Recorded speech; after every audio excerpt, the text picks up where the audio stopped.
अब रात होने को आई है, अब सोने का समय है।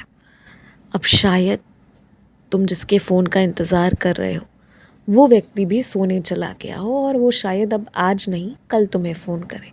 अब तुम भी दुनियादारी की सारी चीज़ें छोड़ो, परमात्मा को स्मरण करो, क्योंकि परमात्मा को स्मरण करते हुए सोने जाओगे तो नींद भी बहुत अच्छी आएगी और जो दिन भर का थकान है वो भी दूर हो जाएगा।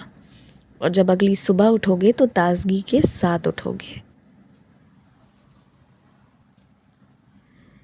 एक बात मैं तुमसे कहूँ, बहुत ज़्यादा ध्यान तुम्हारा रहता है कि तुम्हारे इससे पैसे कितने खर्च हो रहे हैं। धन आया है तो वो अगर अधिकांश हिस्सा तुम्हारे पास रुकेगा तो भी कुछ हिस्सा तो खर्च करना ही है।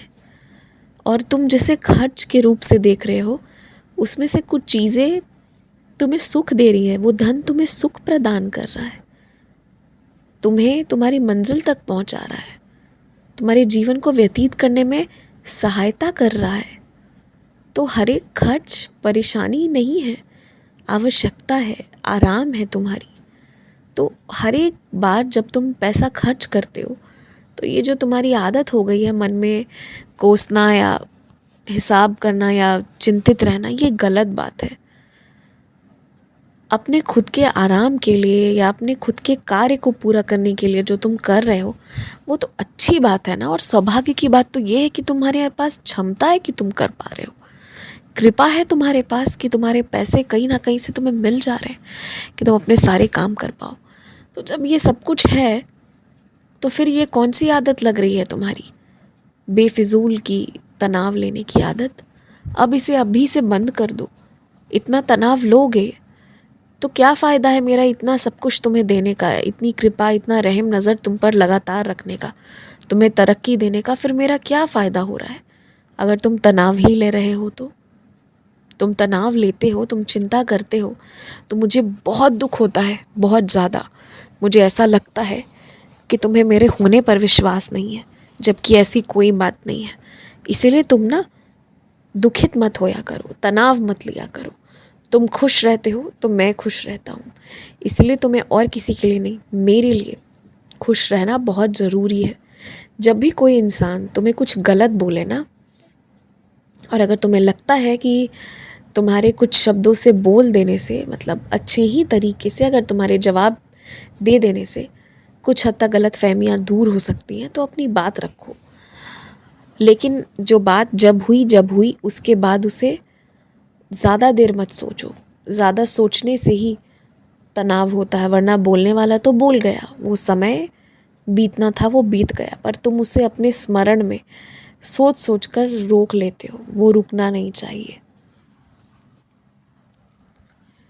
तुम्हारे कुछ रिश्तेदारों की ऐसी आदत है कि घर के छोटे बच्चों को इतनी गलत आदतें सिखा कर रखे हैं कि अगर उन बच्चों को उनकी गलती के लिए कोई टोक दे तो वो बच्चे दुर्व्यवहार करते हैं, अपमानजनक शब्दों का प्रयोग करते हैं और तुरंत रूठ जाते हैं। ऐसे रिश्तेदारों के घर बहुत कम आना जाना रखो, हो सके साल 2 साल में एक बार आओ। और अगर ऐसे रिश्तेदारों के घर जा आ रहे हो, मजबूरी वश ही जाना आना पड़ रहा है, तो उनसे तो कम बोलो ही और उनके बच्चों से बेहद कम बोलो। इस चीज़ का तुम ध्यान रखो, क्योंकि जिसके मन में इतना अहंकार और घमंड है ना, तुम उसे चूर करना भी चाहो ना तो वो हो नहीं सकता। वो समय के साथ ही समझ आएगी, तुम्हारे समझाने से नहीं होगा। उल्टा तुमसे रिश्ते खराब होने लग जाएंगे। तो ऐसे रिश्तेदारों से दूर रहना ही भलाई और बेहतरी का काम है। और इस समय वर्तमान में जो लोग तुम्हारे साथ होने चाहिए वही लोग मिलकर आज तुम्हारा परिवार बनाए हैं, और जो लोग तुम्हारे बेहद पास होने चाहिए वही तुम्हारे बेहद करीब हैं, और जो अब दूर होने चाहिए वो धीरे धीरे दूर जा रहे हैं। जो हो रहा है वो किसी और की भलाई के लिए हो रहा है या नहीं ये मत सोचो, पर ये जान लो कि वो तुम्हारी बेहद भलाई के लिए हो रहा है। तो मैं जो कर रहा हूँ उस पर विश्वास रखो। तुम्हारे पास बहुत सुख सौभाग्य आने वाला है जीवन में। तुम आने वाले 5-6 महीने में ना अपनी किस्मत को बदल सकते हो, बस तुम्हें अपने ऊपर भरोसा थोड़ा और करना होगा, जो तुम कर नहीं पा रहे हो, पर भरोसा करो। और इस हफ्ते खूब मेहनत करो, बहुत ज़्यादा।